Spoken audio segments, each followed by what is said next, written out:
Hi hello ಎಲ್ಲರಿಗೂ ನಮಸ್ಕಾರ. ಇವತ್ತು ನಾನು ಭಾನುವಾರದ ಲಾಗನ್ನು ಶೇರ್ ಮಾಡ್ತಾ ಇದ್ದೀನಿ.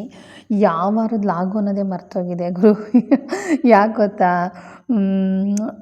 ಗುರುಗಳ ಆಶ್ರಮಕ್ಕೆ ಹೋದೆ, ಹುಬ್ಳಿಗೆ ಹೋದೆ, ಮೈಸೂರು, ಈ ಥರ ಸುತ್ತಾಟ ನಿಂತ್ಕೊಂಡು ಲಾಗ್ ಎಡಿಟಿಂಗ್ ಮಾಡಿದ್ದೀನಿ. ಯಾವ ವಾರದ್ದು ಅಂತಲೇ ನಾನು ಡೇಟೇ ಹಾಕಿಲ್ಲ, ಹಂಗಾಗಿ ಗೊತ್ತಾಗ್ತಾ ಇಲ್ಲ. ಇರಲಿ, ನಾನು ಹಿಂದಿನ ದಿನದ್ದೇ ಹೇಳ್ತೀನಿ, ಖಂಡಿತ ಬೇಜಾರು ಮಾಡ್ಕೋಬೇಡಿ. ಬನ್ನಿ ಸ್ನೇಹಿತರೆ, ವಿಡಿಯೋ ಶುರು ಮಾಡೋಣ. ವಿಡಿಯೋ ಇಷ್ಟ ಆದಲ್ಲಿ ಒಂದು ಲೈಕ್ ಕೊಡಿ, ಹೊಸ ನೋಡ್ತಾ ಇರೋರು ಸಬ್ಸ್ಕ್ರೈಬ್ ಮಾಡ್ಕೊಳ್ಳಿ, ನಿಮ್ಮ ಅನಿಸಿಕೆ ಅಭಿಪ್ರಾಯಗಳನ್ನು ಕಮೆಂಟ್ ಹಾಕಿ ಅಂತ ಹೇಳ್ತಾ ವೆಲ್ಕಮ್ ಟು ಕೆಂಪೀಸ್ ಕಿಚನ್. ಇವತ್ತು ಉರ್ದಕ್ಕಿ ಉಸ್ಲಿ ಅಂತ ಹೇಳ್ತಾರೆ, ನಾವು ಉರ್ದಕ್ಕಿ ಉಪ್ಪಿಟ್ಟು ಅಂತ ಹೇಳ್ತೀವಿ. ಅದನ್ನು ಮಾಡ್ತಾಯಿದ್ದೀನಿ. ಸಿಂಪಲ್ ರೆಸಿಪಿ, ಟೇಸ್ಟಿಯಾಗಿರುತ್ತೆ, ಖಂಡಿತವಾಗ್ಲೂ ಟ್ರೈ ಮಾಡಿ. ನಿಜವಾಗ್ಲೂ ಕೆಲವೊಂದು ಸಲ ಜೀವನದಲ್ಲಿ ಅನಿಸೋದು ಒಂದೇ, ನಮಗೂ ಅಪ್ಪ ಅಮ್ಮ ಅಣ್ಣ ತಮ್ಮ ಎಲ್ಲರೂ ಇದ್ದಿದ್ರೆ ಚೆನ್ನಾಗಿರ್ತಿತ್ತಲ್ಲ ಅನಿಸುತ್ತೆ. ಕೆಲವೊಂದು ವೀಡಿಯೋಗಳನ್ನ ನೋಡಿದಾಗ ಅಮ್ಮ ತಗೊಳ್ಳುವಂತಹ ಕೇರು, ಅವ್ರು ತೋರಿಸುವಂತಹ ಮಾರ್ಗದರ್ಶನ, ಅವ್ರ ಪ್ರೀತಿಯಿಂದ ಬೈದು ಹೇಳುವಂಥ ಬುದ್ಧಿವಾದ, ಇದೆಲ್ಲ ಇದ್ದಾಗ ನೋಡ್ತಾ ಇದ್ದಾಗ ಹಂಗೆ ಅನಿಸುತ್ತೆ. ಬಟ್ ಬ್ಯಾಡ್ ಲಕ್, ಅನ್ಲಕ್ಲಿ ನನಗೆ ಅಪ್ಪಂದು ಮುಖ ಆಗಲಿ ಅಮ್ಮನ ಮುಖ ಆಗಲಿ ನನಗೇನು ಅಷ್ಟೊಂದು ನನಗೆ ಗೊತ್ತಿಲ್ಲ. ಅವ್ರ ಪ್ರೀತಿನೂ ಸಹ ನನಗೆ ಸಿಕ್ಕಿಲ್ಲ. ನಾನು ಬೆಳೆದಿದ್ದೆಲ್ಲ ಅಜ್ಜಿ, ನೆನಪೇ ಇಲ್ಲ ನನಗೆ ಬಿಡಿ. ಅಜ್ಜಿನೇ ನನ್ನ ಸಾಕಿ ಸಲಹಿ ಬೆಳೆಸಿದ್ದು. ಬಟ್ ಲೈಫಲ್ಲಿ ಏನೇ ಆದ್ರೂ ಒಬ್ಬರನ್ನ ಹಚ್ಕೊಂಡ್ಬಿಡ್ತು ಅಂತಂದರೆ ಬಿಡೋದು ತುಂಬ ಕಷ್ಟ. ಅಜ್ಜಿ ಅಂತಂದ್ರೇ ಆಲದ ಮರ ಇದ್ದ ಹಾಗೆ. ಅದರಲ್ಲೂ ನನ್ನ ಲೈಫಲ್ಲಿ ಅದು ನನ್ನವ್ವ ಆಲದ ಮರನೇ. ನನ್ನ ಲೈಫಲ್ಲಿ, ನನ್ನ ಜೀವನದಲ್ಲಿ ಧೈರ್ಯ ತುಂಬಿದ್ದೇ ಅವಳು. ಲೈಫಲ್ಲಿ ಸತ್ಯ ಏನು, ಸುಳ್ಳು ಏನೋ, ಸತ್ಯನ ಹೇಗೆ ಮಾತಾಡಬೇಕು, ಸುಳ್ಳನ್ನ ಹೇಗೆ ಮಾತಾಡಬೇಕು, ಕೆಲವೊಂದು ಸಲ ಸತ್ಯ ಹೇಳಿದಾಗ ಜೀವ ಹೋಗೋದು, ಜೀವನ ಹೋಗೋದು, ಮರ್ಯಾದೆ ಹೋಗುವಂಥ ಸ್ಥಿತಿ, ಒಬ್ಬರು ಬದುಕೆ ಹಾಳಾಗೋ ಸ್ಥಿತಿ ಇರುತ್ತೆ. ಅಂಥ ಟೈಮಲ್ಲಿ ಸತ್ಯವನ್ನು ಹೆಂಗೆ ಮರೆಮಾಚಬೇಕು, ಯಾವ ರೀತಿ ಸುಳ್ಳು ಹೇಳೋದು ಬೇಡ, ಸತ್ಯನ ಯಾವ ರೀತಿ ಮರೆಮಾಚಬೇಕು. ಒಬ್ಬರು ಜೀವನ ಸತ್ಯ ಹೇಳಿ ಹಾಳಾಗುತ್ತೆ ಅನ್ನೋದಾದರೆ ಖಂಡಿತ ಅದನ್ನು ಮರೆಮಾಚೋದ್ರಲ್ಲಿ ತಪ್ಪಿಲ್ಲ. ಇವೆಲ್ಲವನ್ನು ಧೈರ್ಯ ನೀಡೋದು, ಜೊತೆಗೆ ಜೀವನದಲ್ಲಿ ಯಾರಿಗೆ ಯಾರೂ ಇಲ್ಲ, ನಮ್ಮನ್ನು ನಾವೇ ನಮ್ಮ ಜೀವನನ ನಾವು ಚೆನ್ನಾಗಿ ನೋಡ್ಕೋಬೇಕು. ಚೆನ್ನಾಗಿ ನೋಡ್ಕೊಳ್ಳೋದ್ರ ಜೊತೆಗೆ ನಮ್ಮ ನಂಬಿದವ್ರನ್ನ, ನಮ್ಮ ಜೊತೆಗಿರೋನು ಚೆನ್ನಾಗಿ ನೋಡ್ಕೊಳ್ಬೇಕು ಅಂತ ಅನ್ನೋದನ್ನು ತುಂಬ ಚೆನ್ನಾಗಿ ಕಲಿಸ್ಕೊಟ್ರು. ಏಕೆಂದರೆ ನಮ್ಮಮ್ಮ ಇದ್ರೂ ನಮಗೆ ಅಷ್ಟೊಂದು ನನಗೆ ಬುದ್ಧಿವಾದ ಹೇಳ್ತಿದ್ರು ಅಥವಾ ಬುದ್ಧಿ ಕಲಿಸ್ತಿದ್ರೋ ಇಲ್ವೋ ಗೊತ್ತಿಲ್ಲ.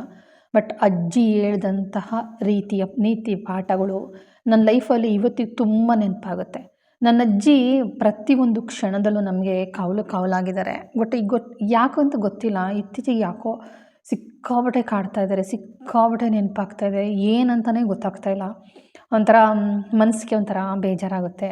ಆ ಕಾರಣಕ್ಕೋಸ್ಕರ ದೇವಸ್ಥಾನಕ್ಕೆ ಹೋಗೋದು, ಅಲ್ಲೆಲ್ಲ ಹೋಗಿ ಬಂದೆ. ಬಟ್ ಆದ್ರೂ ಅಜ್ಜಿಗೆ ನೆನಪು ಮಾತ್ರ ಕಾಡದೆ ಬಿಡ್ತಾಯಿಲ್ಲ. But I love you Kempavva, ಏಕೆಂದರೆ ಐ ಲವ್ ಯು ಅಷ್ಟು ಮಾತ್ರ ನಾನು ಹೇಳಬಲ್ಲೆ. ನನ್ನ ಬದುಕು, ನನ್ನ ತಮ್ಮನ ಬದುಕನ್ನು ಒಂದು ದಾರಿ ತೊಗೊಂಡು ಬಂದು ಕೂರಿಸಿದ್ದು ಅವರೇ. ಇರಲಿ, ನೆನಪುಗಳನ್ನು ಮರೆಯೋಕ್ಕೆ ಆಗಲ್ಲ. ಆ ನೆನಪೇ ಒಂದು ಬಂಡವಾಳ. ಜೀವನದಲ್ಲಿ ಪ್ರತಿಯೊಬ್ಬ ಮನುಷ್ಯನೂ ಆಸೆ ಕನಸುಗಳು ನೆನಪಿಂದನೇ ಬದುಕೋದು ಹೊರತು ಬೇರೆಯಿಂದಲ್ಲ. ಹೌದಾ ಅಲ್ವಾ? ನೀವೆಲ್ಲಿಂದ ಎಲ್ಲಿಗೆ ಹೋಗಿ ಯಾವುದೇ ಮಾಡಿ, ಒಂದು ಆಸೆ ಇರುತ್ತೆ, ಒಂದು ಕನಸಿರುತ್ತೆ, ಒಂದು ನೆನಪಿರುತ್ತೆ. ಇಷ್ಟರೇ ನಮ್ಮ ಜೀವನ ಒಂದು ರೌಂಡ್ ಹೊಡ್ಕೊಂಡು ಎಲ್ಲಿ ಸುತ್ತಮುತ್ತ ಹೆಂಗೆ ಹೋದ್ರೂ ಅಲ್ಲಿಗೆ ಬಂದು ನಿಲ್ಲುತ್ತೆ. ಹೌದಲ್ವಾ? ಬನ್ನಿ, ಈರುಳ್ಳಿ, ಟೊಮೊಟೊ ಹಣ್ಣು, ಹಸಿಮೆಣಸಿನ್ಕಾಯಿ ಎಲ್ಲನೂ ಕಟ್ ಮಾಡ್ಕೊಳ್ತೀನಿ. ಒಂದು ವಿಚಾರ ನಾನು ಹೇಳೋದಿಷ್ಟೇ, ಯಾವುದೇ ಸರಮಣಿಗೆ ಆಗಲಿ, ಚಾಕುಗಳೇ ಆಗಲಿ, ಈ ಚೂಪಾಗಿರೋ ವಸ್ತುಗಳು ಏನೇ ಇದ್ರೂ ದಯವಿಟ್ಟು ಅದನ್ನು ನೆಟ್ಟಿಗೆ ಹಾಗೆ ನಿಲ್ಲಿಸ್ಬೇಡಿ. ಈಗ ನಾನು ಸರಮಣಿಗೆ ಕಟ್ ಮಾಡೋಕ್ಕೆ ಇಟ್ಟಿದ್ದೀನಲ್ಲ, ಈ ಥರ ಇಡಬೇಡಿ. ಕೆಲವೊಂದು ಸರಮಣಿಗೆಗಳನ್ನ ಮಡಚಿ ಇಡ್ಬೋದು, ಕೆಲವೊಂದು ಸರಮಣಿಗೆಗಳು ಮಡಚಿಡೋಕ್ಕಾಗಲ್ಲ, ಹಾಗೆ ಇರುತ್ತೆ. ಅಂಥವನ್ನ ಮೂಲೆಯಲ್ಲಿ ನಿಲ್ಲಿಸಿ, ಇದರಿಂದ ಮನೆಗೆ ಒಳ್ಳೆಯದಾಗಲ್ಲ ಅಂತ ಹೇಳ್ತಾರೆ.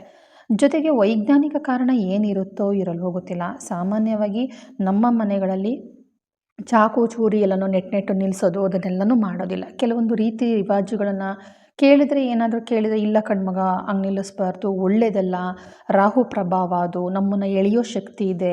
ಇವಾಗ ನಾವು ಬಸ್ಸಿನ ಬಾಗಿಲತ್ರ ತುದಿನಲ್ಲಿ ನಿಂತ್ಕೊಂಡು ಹೋದಾಗ, ಟ್ರೈನು ಬಾಗಿಲತ್ರ ನಾವು ಕೂತ್ಕೊಂಡು ಜರ್ನಿ ಮಾಡಿದಾಗ ರಾಹು ಅನ್ನೋದು ಹೆಂಗೆ ಎಳೆಯುತ್ತೆ ಗೊತ್ತಾ? ನಿದ್ರೆ ರೂಪದಲ್ಲಿ ಬರ್ಬೋದು, ಹಿಂದೆಗಡೆ ಬೇರೆ ಯಾವುದೋ ರೂಪದಲ್ಲಿ ಬಂದು ನಮಗೆ ಕೆಳಗಡೆ ತಳ್ಬೋದು, ನಮಗೆ ಏಟಾಗ್ಬೋದು, ಪ್ರಾಣ ಹೋಗ್ಬೋದು, ಈ ಥರ ಪರಿಸ್ಥಿತಿ ಬಂದ್ಬಿಡುತ್ತೆ. ಹಂಗಾಗಿ ಇದು ಒಂದು ರಾಹು ಪ್ರಭಾವ. ಇಂಥವನ್ನೆಲ್ಲನೂ ಮನೆಯೊಳಗಡೆ ಈ ಥರ ಇಡಬಾರ್ದು ಅಂತ ಹೇಳ್ಕೊಡ್ತಾಯಿದ್ರು. ಮೂಲೆಯಲ್ಲಿ ನಿಲ್ಲಿಸೋ ಅಂಥದ್ದು ವ್ಯವಸ್ಥೆಯನ್ನು ಮಾಡ್ಕೊಳ್ಳಿ. ಇಲ್ಲ ಅಂತಂದರೆ ನಾನು ಮಡಚೋ ಅಂಥ ಸರಮಣಿಗೆ ಇದ್ರೆ ಆ ಥರ ಮಡಚಿಟ್ಬಿಡಿ. ಓಕೆನಾ? ತುಂಬ ಒಳ್ಳೆಯದು. ಬನ್ನಿ ಇವಾಗ ಮಾಮೂಲಿ ಉಪ್ಪಿಟ್ಟಿಗೆ ಹೇಗೆ ಒಗ್ಗರಣೆ ಹಾಕ್ಕೊಂಡು ಮಾಡ್ತೀವೋ ಅದೇ ಥರನೇ ಸಿಂಪಲ್ ರೆಸಿಪಿ. ಸ್ವಲ್ಪ ಎಣ್ಣೆ ಸ್ವಲ್ಪ ಜಾಸ್ತಿ ಬಿಟ್ಟರೆ ಚೆನ್ನಾಗಿರುತ್ತೆ. ಜೊತೆಗೆ ಅಳತೆ ನೀರು ಅಷ್ಟೇ ಸ್ವಲ್ಪ ಒಂದು ಅರ್ಧ ಲೋಟ ಜಾಸ್ತಿ ಬಿಟ್ಕೊಳ್ಳಿ. ನಾನು 1 ಗ್ಲಾಸ್ ಅಕ್ಕಿಗೆ ಇಲ್ಲಿ 2.5 ಗ್ಲಾಸಷ್ಟು ನೀರನ್ನು ಹಾಕ್ಕೊಂಡಿದ್ದೀನಿ. ಯಾಕೆಂದರೆ ತುಂಬಾ ಡ್ರೈ ಆಗುತ್ತೆ ಇದು. ಡ್ರೈ ಆದ್ರೂ ಸ್ವಲ್ಪ ಎಣ್ಣೆ ಜಾಸ್ತಿ ಬಿಟ್ಟರಂತೂ ಸಖತ್ತಾಗಿರುತ್ತೆ.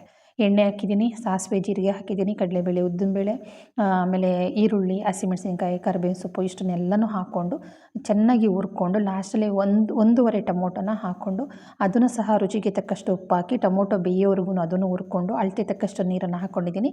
ತಣ್ಣೀರನ್ನ ಯಾವುದೇ ಕಾರಣಕ್ಕೂ ಹಾಕಬಾರ್ದು. ಬಿಸಿ ನೀರು ಹಾಕಿದ್ರೆ ತುಂಬ ಟೇಸ್ಟ್ ಚೆನ್ನಾಗಿರುತ್ತೆ. ಆಮೇಲೆ ಅಳತೆ ತಕ್ಕ ನೀರು ಹಾಕಿದ್ದೀನಿ.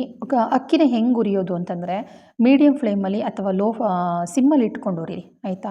ಸಿಮ್ಮಲ್ಲಿ ಇಟ್ಕೊಂಡು ಫುಲ್ಲು ಸಣ್ಣ ಉರಿನಲ್ಲಿ ಇಟ್ಕೊಂಡು ಉರಿತಾ ಇದ್ದಂಗೆ ಗೊತ್ತಾಗ್ಬಿಡುತ್ತೆ. ಒಂದು 5 ನಿಮಿಷ ಉರಿತಿದ್ದಂಗೆ ಅಕ್ಕಿ ಕಲ್ಲರು ಮತ್ತು ಅದು ದುಂಡಗೆ ಆಗೋಕ್ಕೆ ಶುರುವಾಗುತ್ತೆ. ಆವಾಗ ತಕ್ಷಣ ಸ್ಟವನ್ನು ಆಫ್ ಮಾಡಿ ಬೇಗ ಅಕ್ಕಿ ತಳ ಹಿಡಿಯುತ್ತೆ. ಅದು ತಳ ಹಿಡಿಯೋದಕ್ಕೆ ಬಿಡಬೇಡಿ, ಆಯಿತಾ? ಈಗ ಎಲ್ಲ ಹುರ್ಕೊಂಡಾದಮೇಲೆ ಅಳತೆ ತಕ್ಕಷ್ಟು ಬಿಸಿ ನೀರನ್ನು ಹಾಕಿದ್ದೀನಿ, ಸ್ವಲ್ಪ ಕಾಯಿ ತುರಿ ಹಾಕಿದ್ದೀನಿ. ಇವಾಗ ನೀರು ಚೆನ್ನಾಗಿ ಕುದೀತಾ ಇದೆ. ಆಗ ನಾವು ಹುರಿದಿಟ್ಟಿರೋ ಅಕ್ಕಿನ ಹಾಕಿ ಮುಕ್ಕಾಲು ಭಾಗ ಬೇಯೋ ತನಕ ಓಪನ್ ಪಾತ್ರೆನ ಬೇಯಿಸಿ ಆಮೇಲೆ ಮುಚ್ಚಳ ಮುಚ್ಚಿ 1 ವಿಸಲ್ ತಗೋತು ಅಂದರೆ ರುಚಿಯಾಗಿರೋ ಅಕ್ಕಿ ಉಸ್ಲಿ ಅಥವಾ ಅಕ್ಕಿ ಉಪ್ಪಿಟ್ಟು ರೆಡಿಯಾಗಿರುತ್ತೆ ಸ್ನೇಹಿತರೆ. ಆಗಲೇ ಹೇಳ್ತಿದ್ನಲ್ಲ, ಜೀವನದಲ್ಲಿ ನೆನಪುಗಳು ಸಾಗರದಲ್ಲೇ ನಾವು ಬದುಕಬೇಕು. ಯಾವುದೇ ಕಾರಣಕ್ಕೂ ಯಾವುದೂ ಸಹ ನಮ್ಮ ಜೀವನದಲ್ಲಿ ಸುಮ್ಮನೆ ಬರೋದಿಲ್ಲ. ನನ್ನ ಅಜ್ಜಿ ಆಗಿರ್ಬೋದು, ಒಂದು ಪ್ರಾಣಿ ಆಗಿರ್ಬೋದು, ಒಂದು ಪಕ್ಷಿ ಆಗಿರ್ಬೋದು, ಖಂಡಿತವಾಗ್ಲೂ ಅವ್ರು ನಮ್ಮ ಮನೆಗೆ ಬಂದಿದ್ದಾರೆ ಅಂತಂದರೆ ಅದು ಋಣಾನುಬಂಧ ಯಾವುದೋ ಒಂದಿರುತ್ತೆ. ಒಬ್ಬರ ಮನೆಗೆ ನಾಯಿ ಬರುತ್ತೆ, ಕೆಲವ್ರ ಮನೆಗೆ ಕಾಗೆ ಬಂದು ಕಾಕ ಅಂತ ಕರೆಯುತ್ತೆ, ಕೆಲವ್ರ ಮನೆಗೆ ಪ್ರಾಣಿ ಯಾವುದೋ ಒಂದು ರೂಪದಲ್ಲಿ ಮನೆಗೆ ಬರುತ್ತವೆ ಅಂತಂದರೆ ಅದನ್ನು ಖಂಡಿತವಾಗ್ಲೂ ಹಟ್ಟೋದಕ್ಕೆ ಹೋಗಬೇಡಿ. ನಿಮ್ಮ ಕೈಲಿ ಅಸಾಧ್ಯ ಆದರೆ ಅದಕ್ಕೊಂಚೂರು ಏನಾದರೂ ಹೊಟ್ಟೆಗೆ ತಿನ್ನೋದು ಕೊಡಿ. ಇಲ್ಲ ಅಂತಂದರೆ ಹೊಡೆಯೋದು ಬೈಯೋದು ಖಂಡಿತ ಮಾಡೋದಕ್ಕೆ ಹೋಗಬೇಡಿ. ಈಗ ಕೆಲವೊಂದು ಸಲ ನಾಯಿ ಮರಿಗಳು ನಮಗೆ ಗೊತ್ತಿಲ್ದಿರ ನಾವೆಲ್ಲರ ಹೊರಗಡೆ ಹೋದಾಗ ನಮ್ಮನ್ನೇ ಫಾಲೋ ಮಾಡ್ಕೊಂಡು ಬರುತ್ತವೆ. ಎಷ್ಟೇ ಹಟ್ಟಿದ್ರೂ ಹೋಗೋದಿಲ್ಲ. ನಾವೆಷ್ಟು ದೂರ ಹೋದರೂ ನಮ್ಮ ಮನೆ ತನಕ ಫಾಲೋ ಮಾಡ್ಕೊಂಡು ಬಂದು ನಮ್ಮ ಮನೆಯಲ್ಲೇ ಇರೋದಕ್ಕೆ ಪ್ರಾರಂಭ ಆಗುತ್ತೆ ಅಂತಂದರೆ ಖಂಡಿತ ಅದರಿಂದ ನಮಗೆ ಮುಂದಕ್ಕೆ ಏನೋ ದೊಡ್ಡದಾಗಿ ಅನಾಹುತ ಆಗೋದನ್ನು ತಪ್ಪಿಸೋದಕ್ಕೋಸ್ಕರ ಬಂದಿದೆ ಅಂತ ತಿಳ್ಕೊಬೇಕಾಗುತ್ತೆ. ಹೌದಲ್ವಾ? ಕಾಗೆ ಬಂದು ಮನೆ ಹತ್ರ ಬಂದು ಕಾಕ ಅಂತ ಇದೆ, ಬಾಗಿಲು ಕುಟ್ತಾ ಇದೆ, ಕೆಲವೊಂದು ಸಲ ಕಿಟಕಿನೆಲ್ಲ ಕುಟ್ಕೋದಕ್ಕೆ ಶುರು ಮಾಡುತ್ತೆ. ಆ ಥರ ಮಾಡ್ತಾ ಇದೆ ಅಂತಂದರೆ ನಮ್ಮ ಹಿರೀಕರಿಗೆ ನಾವು ಏನೋ ಒಂದು ನಮ್ಮ ಹಿರೀಕರು ಪೂಜೆ ಮಾಡೋದು, ಎಡೆ ಇಡೋದು ಅಥವಾ ಹಿರೀಕರನ್ನೇ ನೆನೆಸ್ಕೊಂಡು ಏನೋ ಒಂದು ಪೂಜೆ ಪುನಸ್ಕಾರಗಳು ಮಾಡೋದನ್ನು ನಾವು ಬಿಟ್ಟಿದ್ದೀವಿ, ನಾವು ಮರ್ತಿದ್ದೀವಿ ಅನ್ನೋ ಅರ್ಥಕ್ಕೆ ಬರುತ್ತೆ. ಈ ಕೆಲವೊಂದು ಸೂಚನೆಗಳನ್ನು ದಯವಿಟ್ಟು ಅರ್ಥ ಮಾಡ್ಕೊಳ್ಳಿ. ಕನಸಿನಲ್ಲಿ ಬರ್ಬೋದು, ಎದುರುಗಡೆ ಬರ್ಬೋದು, ಅದಂತೂ ನಿಜ. ಇವಾಗ ಸ್ನಾನ ಮನೆಯಲ್ಲಿ ದೃಷ್ಟಿಗೆ ಅಂತ ಅಂದ್ಬಿಟ್ಟು ನಾನು ಉಪ್ಪನ್ನು ಇಡ್ತೀನಿ. ದೃಷ್ಟಿಗೆಲ್ಲ ವಾಸ್ತುಗೆ ಅಂತ ಉಪ್ಪನ್ನು ಇಡ್ತೀನಿ. ಸ್ನಾನ ಮನೆಯಲ್ಲಿ ಈ ಥರ ಒಂದು ಪ್ಲಾಸ್ಟಿಕ್ ಬಾಕ್ಸಲ್ಲಿ ಉಪ್ಪನ್ನು ಹಾಕಿಡಿ. ಯಾವುದೇ ಕಾರಣಕ್ಕೂ ಸ್ಟೀಲ್ ಡಬ್ಬಿಗಳಲ್ಲಿ ಉಪ್ಪನ್ನು ಇಡಬೇಡಿ. ಒಂದು ನೀರು ಬಿಟ್ಕೊಳ್ಳುತ್ತೆ. ಸ್ಟೀಲ್ ಡಬ್ಬಿನಲ್ಲಿ ಯಾವುದೇ ಕಾರಣಕ್ಕೂ ಉಪ್ಪನ್ನು ಇಡಬಾರ್ದು. ಅದು ಮನೆ ಅಡುಗೆಗೆಲ್ಲ ನಾನು ಹೇಳ್ತಾ ಇರೋದು.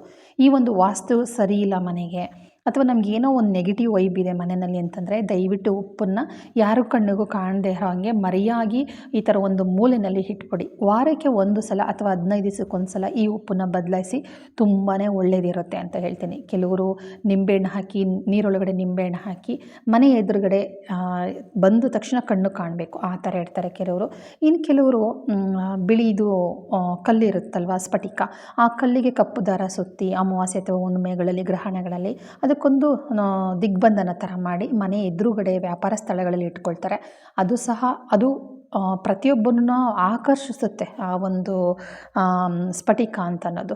ನಿಂಬೆಹಣ್ಣು ನಮ್ಮ ದೃಷ್ಟಿ ಏನು ಬೀಳುತ್ತೋ ಅದನ್ನು ಹೇಳ್ಕೊಳ್ಳುತ್ತೆ. ಈ ಉಪ್ಪು ಅಷ್ಟೇ. ವಾಸ್ತು ಸರಿ ಇಲ್ಲ ಅಂತ ಸ್ವಲ್ಪ ಡೌಟ್ ಬಂತು ಅಂದರೆ ಸ್ನಾನ ಮನೆಯಲ್ಲೇ ಇಡಬೇಕು, ಬೇರೆ ಕಡೆ ಇಡೋ ಹಾಗಿಲ್ಲ. ಮನೆಯಿಂದ ಮೂಲೆಗಳಲ್ಲೂ ಇಡ್ಬೋದು, ಬಟ್ ಯಾರ ಕೈಗೂ ಸಿಗಬಾರ್ದು, ಯಾರ ಕಣ್ಣಿಗೂ ಕಾಣಬಾರ್ದು, ಹಂಗಿಡಬೇಕು. ಅದಕ್ಕೋಸ್ಕರ ಮನೆ ಮೂಲೆಗಳಲ್ಲೂ ಇಡೋಕ್ಕಾಗಲ್ಲ ಅನ್ನೋ ಕಾರಣಕ್ಕೋಸ್ಕರ ಸ್ನಾನ ಮನೆಯಲ್ಲೇ ಇಡಲಿ ಅಂತ ಹೇಳ್ತಾ ಇದ್ದೀನಿ. ಹಾಗೆ ಹೇಳಿದ್ನಲ್ಲ, 3 ನನಗೆ ಟವಲ್ ಬೇಕಾಗಿತ್ತು. ತುಂಬ ಚೆನ್ನಾಗಿದೆ, 140 ರೂಪಾಯಿ. ಇದು ಬಜಾರಲ್ಲಿ ತೊಗೊಂಡು ಬಂದಿದ್ದು. ಟವಲ್ ತೊಗೊಂಡಿದ್ದೀನಿ, ಒಂದು ಸ್ವೆಟ್ರ್ ತೊಗೊಂಡಿದ್ದೀನಿ. ಒಂದು ಟವಲ್ಗೆ 140. ಈ ಸ್ವೆಟರ್ ಬಂದುಬಿಟ್ಟು 500, 800 ಹೇಳಿದರು. ಲಾಸ್ಟಿಗೆ 500 ಕೊಟ್ಟರು. ಹಾಗೆ ನಮ್ಮ ಮಯೂರ ಆಪೋಸಿಟ್ ಒಂದು ಬೇಕ್ರಿ ಇದೆ, ಅಲ್ಲಿ ತುಂಬ ಚೆನ್ನಾಗಿರುತ್ತೆ ಬನ್ನು, ಹಾಗಾಗಿ ಬ್ರೆಡ್ಡು, ಅದಕ್ಕೆ ತೊಗೊಂಡು ಬಂದಿದ್ದೀನಿ. ಹಾಗೆ ನಮ್ಮ ಸೈಕಲ್ ಬ್ರ್ಯಾಂಡ್ ಅಗರಬತ್ತಿನೇ ನಾನು ಯಾವಾಗಲೂ ಹಚ್ಚೋದು. ಫ್ಲೇವರು ಕಡಿಮೆ ಇರೋದು, ಧೂಪು ಥರ ಸ್ಮೆಲ್ ಬರಬೇಕು ಆ ಥರ ಅಗರಬತ್ತಿ ಬೇಕಾಗಿತ್ತು. ಈ ಥರ ಅಗರಬತ್ತಿ ತೊಗೊಂಡು ಬಂದಿದ್ದೀನಿ. ತುಪ್ಪದ ಬತ್ತಿ, ಗೆಜ್ಜೆ ವಸ್ತ್ರ, ಹಾಗೆ ಲಕ್ಷ್ಮೀ ಕವಡೆ ತೊಗೊಂಡು ಬಂದಿನಿ. ಈ ಲಕ್ಷ್ಮೀ ಕವಡೆನ ನಾನು ಮನೆಯ ಮುಂಭಾಗಿಲಿಗೆ ನಾನು ಕಟ್ತೀನಿ. ಯಾಕೆ ಕಟ್ತೀನಿ, ಏನಕ್ಕೆ ಕಟ್ತೀನಿ, ಯಾವ ರೀತಿ ಕಟ್ತೀನಿ ಅದನ್ನೆಲ್ಲನೂ ಹೇಳ್ತೀನಿ. ನಾನು ಸಾಮಾನ್ಯವಾಗಿ ಪರ್ಸ್ನಲ್ಲಿ ಕವಡೆ ಮತ್ತು ಗೋಮತಿ ಚಕ್ರ ಇಷ್ಟನ್ನು ನಾನು ನನ್ನ ಪರ್ಸ್ ಒಳಗಡೆ ಇಟ್ಕೊಳ್ತೀನಿ. ಏನಾದರೂ ನಮ್ಮ ಮನೆಗಳಲ್ಲಿ ಸೂತಕ ಬಂದರೆ ಮಾತ್ರ ಇದನ್ನೆಲ್ಲನೂ ತೊಗೊಂಡೋಗಿ ನೀರಿಗೆ ಬಿಟ್ಬಿಟ್ಟು ಹೊಸ್ದಾಗಿ ತೊಗೊಂಡು ಬಂದು ಇದು ಮಾಡ್ತೀನಿ. ಅಮಾವಾಸ್ಯೆ ಹುಣ್ಮೆಗಳಲ್ಲಿ ಇದನ್ನು ತೆಗೆದು ತೊಳೆದು ಅರಿಶಿನ ಕುಂಕುಮ ಇಟ್ಟು ಪೂಜೆ ಮಾಡಿ ಮತ್ತು ಯಥಾಸ್ಥಿತಿ ಆ ಜಾಗದಲ್ಲೇ ಇಡ್ತೀನಿ. ಆ ಥರ ಒಂದು ನಮ್ಮ ಮನೆಯಲ್ಲಿ ನಡೆಸ್ಕೊಂಡು ಬಂದಿರೋದು. ಸಾಮಾನ್ಯವಾಗಿ ಈ ಥರ ಮಾಡೋದ್ರಿಂದ ದೃಷ್ಟಿನೂ ಬರೋದಿಲ್ಲ. ನಿಜವಾಗ್ಲೂ ಹೇಳ್ತೀನಿ, ದೃಷ್ಟಿನೂ ಬರೋದಿಲ್ಲ. ನಮಗೆ ತುಂಬ ಒಳ್ಳೆಯದಾಗುತ್ತೆ. ಏನು ಗೊತ್ತಾ, ಮನಸ್ಸಿಗೆ ನೆಮ್ಮದಿ, ದೇಹಕ್ಕೆ ಆರೋಗ್ಯ ಇದ್ದರೆ ದುಡ್ಡು ತಾನಾಗಿ ತಾನು ಸಂಪಾದನೆ ಮಾಡ್ಕೋಬಹುದು. ಹೌದೋ ಅಲ್ವಾ? ಎಷ್ಟೋ ಜನಕ್ಕೆ ದೃಷ್ಟಿ ಆಗಿರುತ್ತೆ, ಹೆಂಗೆ ತೆಗಿಬೇಕು ಅಂತ ಗೊತ್ತಿರೋದಿಲ್ಲ. ಮಕ್ಕಳು ಅಳ್ತಾ ಇರ್ತವೆ, ಏನು ಮಾಡಬೇಕು ಅಂತ ಗೊತ್ತಿರೋದಿಲ್ಲ. ಅದಕ್ಕೆ ಸಿಂಪಲ್ ಟೆಕ್ನಿಕ್ ಏನು ಗೊತ್ತಾ, ಗೋಮತಿ ಚಕ್ರ ಯಾವಾಗಲೂ ಮನೆಯಲ್ಲಿರಲಿ. ನೀಟಾಗಿ ಒಂದು ಗೋಮತಿ ಚಕ್ರ ತೊಗೊಳ್ಳಿ, ಮುಖದಿಂದ ದೃಷ್ಟಿ ತೆಗೆದು 3 ದಾರಿಗೋ ಅಥವಾ ಯಾವುದಾದ್ರೂ ಒಂದು ಹಸಿರು ಗಿಡದ ಹತ್ರ ಹಾಕಿ ಯಾವುದೇ ಕಾರಣಕ್ಕೂ ಚರಂಡಿಗೆ ಹಾಕಬೇಡಿ. ಈ ಥರ ಮಾಡೋದ್ರಿಂದನೂ ದೃಷ್ಟಿ ಹೋಗುತ್ತೆ. ಅಮಾವಾಸ್ಯೆ ದಿವಸ ಈ ಥರ ಮಾಡಿ ಗೋಮತಿ ಚಕ್ರದಲ್ಲಿ ತುಂಬಾ ಒಳ್ಳೆಯದು. ಪರ್ಸಲ್ಲಿ ಯಾವಾಗಲೂ ಒಂದು ಗೋಮತಿ ಚಕ್ರ ಇರಲಿ. ಒಂದು ಕೆಂಪು ಬಟ್ಟೆಗೆ ಸುತ್ಕೊಂಡು ಇಟ್ಕೊಳ್ಳಿ. ದುಡ್ಡು ಕಾಸು ಚೆನ್ನಾಗಿ ಓಡಾಡುತ್ತೆ. ಲಕ್ಷ ಕೋಟಿ ಲೆಕ್ಕದಲ್ಲಿ ಖಂಡಿತ ಹೋಗಬೇಡಿ. ನಮ್ಮ ವೆಚ್ಚಕ್ಕೆ, ನಮ್ಮ ಖರ್ಚಿಗೆ, ನಮ್ಮ ಸಂಪಾದನೆಗೆ ತಕ್ಕ ಹಾಗೆ ನಮಗೆ ದುಡ್ಡು ಉಳಿಯುತ್ತೆ. ದುಡ್ಡು ಸಹ ನಮ್ಮ ಕೈ ಸೇರುತ್ತೆ ಅಂತಲೇ ಹೇಳ್ಬೋದು. ಬನ್ನಿ, ಇವಾಗ ಬೇಳೆ ಸಾಂಬಾರು ಪುಡಿ ಮಾಡಿಸ್ಕೊಂಡು ಬಂದಿದೆ. ಚೆನ್ನಾಗಿ ತಣ್ಣಗಾಗಿದೆ ಅದು. ಅಂದರೆ ಒಂದು 2 ಡೇಸ್ ಆದರೂ ಅದು ತಣ್ಣಗಾಗಲಿಕ್ಕೆ ಬಿಡಬೇಕು, ಇಲ್ಲ ಅಂದರೆ ಹುಳ ಬಂದುಬಿಡುತ್ತೆ. ಆ ಕಾರಣಕ್ಕೋಸ್ಕರ ಒಂದು 2 ಡೇಸ್ ಬಿಟ್ಟಿದೆ. ಇವಾಗ ಜರಡಿ ಹಿಡಿದು ಎಲ್ಲನೂ ತುಂಬಿ ಇಡ್ತಾ ಇದ್ದೀನಿ. ಸಪ್ರೇಟಾಗಿ ಯಾವುದೇ ಕಾರಣಕ್ಕೂ ಪ್ಲಾಸ್ಟಿಕ್ ಡಬ್ಬಕ್ಕೆ ತುಂಬಿಟ್ಕೊಬೇಡಿ, ಆಯಿತಾ? ನಾನಿವತ್ತು ಮಾಡಿದ್ದೀನಿ, ಅದು ಆ ಕೆಲಸನ ಮಾಡಿದ್ದೀನಿ. ಒಂದು ಸಣ್ಣ ಡಬ್ಬಿಗೆ ತುಂಬಿಟ್ಕೊಂಡಿದ್ದೀನಿ. ಕಾರಣ ಏನಂದರೆ ಸ್ಟೀಲ್ ಡಬ್ಬಿ ಖಾಲಿಯಾಗಿತ್ತು. ಈಗೆಲ್ಲ ಜರಡಿ ಹಿಡ್ದಿರೋದು ಹಂಗೆ ಇರುತ್ತಲ್ಲ ಅಂದ್ಬಿಟ್ಟು ತಕ್ಷಣಕ್ಕೆ ಒಂದು ಪ್ಲಾಸ್ಟಿಕ್ ಡಬ್ಬಿಲಿ ಇಟ್ಕೊಂಡಿದ್ದೀನಿ. ಇಲ್ಲಾಂದರೆ ಟೇಸ್ಟ್ ಹಾಳಾಗ್ಬಿಡುತ್ತೆ. ಯಾವುದೇ ಕಾರಣಕ್ಕೂ ಪ್ಲಾಸ್ಟಿಕ್ ಡಬ್ಬಿನಲ್ಲಿ ಖಾರದ ಪುಡಿ, ಧನಿಯಾ ಪುಡಿ, ಮಸಾಲ ಸಾಂಬಾರು ಪುಡಿ, ಏನೇ ಒಂದು ಪೌಡ್ರುಗಳನ್ನಾದ್ರೂ ಇಡೋದಕ್ಕೆ ಹೋಗ್ಬಿಡಿ. ನಿಜವಾಗ್ಲೂ ಹೇಳ್ತೀನಿ, ಟೇಸ್ಟ್ ಹಾಳಾಗುತ್ತೆ. ಕೇಳ್ತಾಯಿದ್ರಿ ಹೆಂಗಕ್ಕ ಧನಿಯಾ ಎಲ್ಲ ರೆಡಿ ಮಾಡ್ಕೊಳ್ಳೋದು ಅಂತ. ಖಂಡಿತ ನಾಳಿನ ಒಂದು ವೀಡಿಯೋದಲ್ಲಿ, ಒಂದು ಶಾರ್ಟ್ ವೀಡಿಯೋದಲ್ಲಿ ಮೆಜರ್ಮೆಂಟ್ ಹೆಂಗೆ, ಏನು, ಎಷ್ಟು ಎಲ್ಲನೂ ನಿಮಗೆ ಖಂಡಿತ ಹಾಕ್ತೀನಿ. ಕೆಲವರು ಈ ಬೇಳೆ ಸಾಂಬಾರು ಪುಡಿಗೆ ಚಕ್ಕೆ, ಲವಂಗ ಎಲ್ಲನೂ ಹಾಕ್ತಾರೆ. ಬಟ್ ನಾನು ಇದಕ್ಕೆ ಚಕ್ಕೆ, ಲವಂಗ ಹಾಕಿಲ್ಲ. ಸಿಂಪಲಾಗಿ ಮಾಡ್ಕೊಂಡಿದ್ದೀನಿ ಧನಿಯಾ ಪುಡಿನ. ಏಕೆಂದರೆ ಕೆಲವೊಂದು ಪದಾರ್ಥಗಳು ಮಿಲ್ಲಿಗೆ ಹಾಕಿದ್ರೆ ಅದು ಸವಿಯೋದಿಲ್ಲ. ಏಕೆಂದರೆ ಮಳೆಗಾಲ ಅಲ್ವಾ, ಒಣಗಿಸೋದಕ್ಕೂ ಇಲ್ಲಿ ಬಿಸಿಲಿಲ್ಲ. ಆ ಕಾರಣಕ್ಕೋಸ್ಕರ ಕೆಲವೊಂದು ಪದಾರ್ಥಗಳನ್ನ ಹಾಕಿಲ್ಲ. ಅವಶ್ಯಕತೆ ಇರೋದಿಲ್ಲ, ಅದನ್ನು ಹಾಕಲೇಬೇಕು ಅಂತೇನಿಲ್ಲ. ಬಟ್ ಇಂಪಾರ್ಟೆಂಟ್ ಆಗಿರೋವಂಥದ್ದು ಎಲ್ಲನೂ ಹಾಕಿದ್ದೀನಿ. ಹಿಂಗೆ, ಕರಿಬೇವು ಪ್ರತಿಯೊಂದನ್ನು ಹಾಕಿದ್ದೀನಿ. ಇವಾಗ ನೀಟಾಗಿ ಅದನ್ನು ಸ್ಟೀಲ್ ಬಕೆಟಲ್ಲಿ ಕ್ಲೀನಾಗಿ ಟಿಫನ್ ಕ್ಯಾರಿಯರಲ್ಲಿ ಅಮ್ಕಿ ತುಂಬಿಡಬೇಕು. ಲೂಸ್ ಬಿಟ್ಟು ಯಾವುದೇ ಕಾರಣಕ್ಕೂ ಈ ಪೌಡ್ರನ್ನ ತುಂಬಿದ್ರೆ ಬೇಗ ಹುಳ ಬಂದುಬಿಡುತ್ತೆ. ಕಪ್ಪು ಹುಳ ಬರ್ಬೋದು, ಇಲ್ಲ ಅಂತಂದರೆ ಒಂಥರ ಜಡ ಕಟ್ಟದ ಥರ ಉಂಡುಂಡೆ ಥರ ಬರ್ಬೋದು. ಒಂದು ಸಲ ಹುಳ ಬಂತು ಅಂದರೆ ಯಾವುದೇ ಸಾಂಬಾರು ಪುಡಿಯಲ್ಲಿ, ಖಾರ ಪುಡಿಯಾಗಲಿ ಖಂಡಿತ ಟೇಸ್ಟ್ ಹಾಳಾಗುತ್ತೆ, ಚೆನ್ನಾಗೂ ಇರೋದಿಲ್ಲ. ನೀಟಾಗಿ ಅಮ್ಕಿ ತುಂಬ್ತೀನಿ. ಕೆಲವರು ಅದಕ್ಕೆ ಉಪ್ಪು ಸೇರಿಸಿ ತುಂಬ್ತಾರೆ, ನಾನು ಹಾಗೆ ತುಂಬ್ತೀನಿ. ಮೇಲ್ಗಡೆ ಕೆಲವರು ಅದಕ್ಕೆ ಉಪ್ಪು ಹಾಕ್ತಾರೆ, ಕರಿಬೇವು ಸೊಪ್ಪು ಹಾಕ್ತಾರೆ, ನಾನು ಹಾಕೋದಿಲ್ಲ. ಯಾಕೆಂದರೆ ಆ ಥರ ಹಾಕೋದ್ರಿಂದನೂ ಸಹ ಹುಳಗಳು ಬರೋ ಚಾನ್ಸಸ್ ಇರುತ್ತೆ. ಓಕೆ, ಇದನ್ನೆಲ್ಲ ಜರಡಿ ಹಿಡಿದು ತುಂಬಿಕೊಂಡು ಉಳಿದದ್ದೆಲ್ಲನೂ ಡೈಲಿ ಯೂಸ್ಗೆ ಅಂತ ಅಂದ್ಬಿಟ್ಟು ಸಣ್ಣದೊಂದು ಡಬ್ಬ ಮಾಡಿಟ್ಕೊಂಡಿದ್ದೀನಿ. ಅದಕ್ಕೆ ತುಂಬ್ಕೊಂಡಿದ್ದೀನಿ. ಏನು ಗೊತ್ತಾ ಪ್ರಾಬ್ಲಮ್ ಆಗಿದ್ದು, ಅದೇ ಆಗಲೇ ಹೇಳಿದ್ನಲ್ಲ, ಸ್ಟೀಲ್ ಡಬ್ಬಿ ಒಂದು ಇರಲಿಲ್ಲ, ಖಾಲಿ ಏನೋ ತುಂಬಿಟ್ಟಿದೆ. ಬಿಡು, ಸಂಜೆಗೆಲ್ಲನೂ ಖಾಲಿ ಮಾಡಿಕೊಂಡು ಸ್ಟೀಲ್ ಡಬ್ಬಿಗೆ ತುಂಬ್ಕೊಂಬಿಡೋಣ ಅಂತಂದ್ಬಿಟ್ಟು ನೋಡಿ, ಇಲ್ಲಿ ಪ್ಲಾಸ್ಟಿಕ್ ಡಬ್ಬಿಗೆ ತುಂಬ್ಕೊಂಡಿದ್ದೀನಿ. ಈ ಥರ ಡಬ್ಬಗಳಿಗೆ ಖಂಡಿತ ತುಂಬ್ಕೊಬೇಡಿ. ಸ್ಟೀಲು ಅಥವಾ ಇದು ಗಾಜಿಂದ ಒಂದು ಡಬ್ಬಗಳಿದ್ದರೆ ಖಂಡಿತ, ಬಾಕ್ಸ್ಗಳಿದ್ದರೆ ಖಂಡಿತ ತುಂಬ್ಕೊಳ್ಳಿ, ಟೇಸ್ಟ್ ಚೆನ್ನಾಗಿರುತ್ತೆ ಅಂತ ಹೇಳ್ತೀನಿ. ಸ್ನೇಹಿತರೆ, ಇವತ್ತಿನ ವಿಡಿಯೋ ಏನು ಅನ್ನಿಸ್ತು ಖಂಡಿತ ಕಾಮೆಂಟ್ ಹಾಕಿ. ಈ ವಿಡಿಯೋ ಏನಾದ್ರು ಇಷ್ಟ ಆದಲ್ಲಿ ಒಂದು ಲೈಕ್ ಕೊಡಿ. ಹೊಸ್ತಾ ನೋಡ್ತಾ ಇರೋರು ಸಬ್ಸ್ಕ್ರೈಬ್ ಮಾಡ್ಕೊಳ್ಳಿ. ಮನೆಗೆ ಒಂದು ನಾಯಿ ಬಂದಿದೆ, ಒಂದು ಬೆಕ್ಕು ಬಂದಿದೆ, ಒಂದು ಕಾಗೆ ಬಂದು ಕುಟುಕ್ತಾ ಇದೆ, ಕಾಗೆ ಮುಂದೆ ಕೂಗ್ತಾ ಇದೆ, ಒಂದು ಯಾವುದೋ ಒಂದು ಪ್ರಾಣಿ, ಯಾವುದೋ ಒಂದು ಪಕ್ಷಿ ಬಂದಿದೆ ಅಂತಂದರೆ ಖಂಡಿತ ಕಡೆಗಣಿಸ್ಕೊಳ್ಳೋಕೆ ಹೋಗಬೇಡಿ. ಏನೋ ಮುನ್ಸೂಚನೆ ಸಿಗ್ತಾ ಇದೆ ಅಂತ ತಿಳ್ಕೊಳ್ಳಿ. ನಾನು ಗುರುಪೌರ್ಣಮಿ ದಿನ ತಗೊಂಡು ಬಂದಿದ್ದಂತಹ ಈ ಹೂವನ್ನ ಬಾಗಿಲು ಕಟ್ತೀನಿ. ನಾನು ದೇವ್ರ ಮನೆ ಮುಂದೆ ಬಾಗಿಲಿಗೆ ಯಾವ ಥರ ಕಟ್ತೀನಿ ಅಂತಲೂ ತೋರಿಸ್ತೀನಿ. ಹಾಗೆ ಹೇಳ್ತಾ ಇದೆ, ಕೆಲವೊಂದು ಸೂಚನೆಗಳನ್ನು ಖಂಡಿತ ಕೊಡುತ್ತೆ. ಇವಾಗ ಕೆಲವರು ಹೇಳ್ತಾರೆ, ಮನೆಗೆ ಇದು ಬಾವುಲಿ ಬಂದರೆ ಖಂಡಿತ ಕೆಟ್ಟದ್ದು ಅಂತ. ನಮ್ಮ ಕಡೆನೂ ಅಷ್ಟೇ ಹೇಳ್ತಾರೆ. ಮನೆಗೆ ಚಕ್ಕಳದಕ್ಕಿ ಅಂತ ಹೇಳ್ತೀವಿ, ಬಾವುಲಿ ಅಂತ ಹೇಳ್ತೀವಿ. ಅದೇನಾದರೂ ಬಂತು ಅಂತಂದರೆ ಮನೆಗೆ ದರಿದ್ರ ಬರುತ್ತೆ, ಸಾವು ನೋವುಗಳಾಗ್ತವೆ ಅಂತಂತ ಹೇಳ್ತಾರೆ. ಹಾಗಾಗಿ ಜೋಪಾನ ಪ್ರತಿಯೊಂದು ವಿಚಾರವನ್ನು ಕೆಲವೊಂದು ಒಳ್ಳೆಯದಕ್ಕೆ ಬಂದಿರುತ್ತೆ, ಕೆಲವೊಂದು ಕೆಟ್ಟದಕ್ಕೆ ಬಂದಿರುತ್ತೆ. ಅದನ್ನು ನೆನಪಲ್ಲಿಟ್ಕೊಳ್ಳಿ. ಅದರಲ್ಲೂ ಏನಾದರೂ ಮನೆಗೆ ನಾಯಿ ಬಂದರೆ, ಅದರಲ್ಲೂ ಕಪ್ಪು ನಾಯಿ ಏನಾದರೂ ನಮ್ಮ ಮನೆಗೆ ನಾವು ಕರೀದಿರ ತಾನೇ ಬಂದಿದೆ ಅಂತಂದರೆ ನಮ್ಮನ್ನು ಒಂದು ದೊಡ್ಡ ಅವಘಡದಿಂದ ಅಥವಾ ದೊಡ್ಡ ಸಂಕಷ್ಟದಿಂದ ಪಾರು ಮಾಡೋಕ್ಕೆ ಬಂದಿದೆ ಅಂತಲೇ ಅರ್ಥ ಅಂತ ಹೇಳ್ತೀನಿ. ಓಕೆ, ಈ ವಿಡಿಯೋನ ಇಲ್ಲಿಗೆ ಮುಗಿಸ್ತಾ ಇದ್ದೀನಿ. ಈ ವಿಡಿಯೋ ಏನಾದರೂ ಇಷ್ಟ ಆದಲ್ಲಿ ಒಂದು ಲೈಕ್ ಕೊಡೋದನ್ನು ಮರಿಬೇಡಿ. ಹೊಸ್ದಾಗಿ ನೋಡ್ತಾ ಇರೋರು ಸಬ್ಸ್ಕ್ರೈಬ್ ಮಾಡ್ಕೊಳ್ಳಿ. ನಿಮ್ಮ ಅನಿಸಿಕೆ ಅಭಿಪ್ರಾಯಗಳನ್ನ ಕಮೆಂಟ್ ಹಾಕಿ ಅಂತ ಹೇಳ್ತಾ ಥ್ಯಾಂಕ್ ಯು. ನೆಕ್ಸ್ಟ್ ವಿಡಿಯೋದಲ್ಲಿ ಸಿಗ್ತೀನಿ. ನಮ್ಮ ಮನೇಲಿ ಸಂಜೆ ಪೂಜೆ ಆಗಿತ್ತು ಇವತ್ತು. ಸಂಜೆ ಗುರುಗಳಿಗೆ ಆರತಿ ಮಾಡಿದೆ. ಹಾಗೆಯೇ ಬಾಗಿಲಿಗೆ ಈ ಥರ ಕಟ್ಲೆನೂ ಸಹ ನಾನು ಕಟ್ಟಿದ್ದೀನಿ. ಇಷ್ಟೇ ನನ್ನ ಮನೆಗೆ ಬಿಗಿ ಭದ್ರತೆ ಅಂತ ಹೇಳ್ತಾ ವಿಡಿಯೋ ಮುಗಿಸ್ತಾ ಇದ್ದೀನಿ. Thank you. ನೆಕ್ಸ್ಟ್ ವಿಡಿಯೋದಲ್ಲಿ ಸಿಗೋಣ.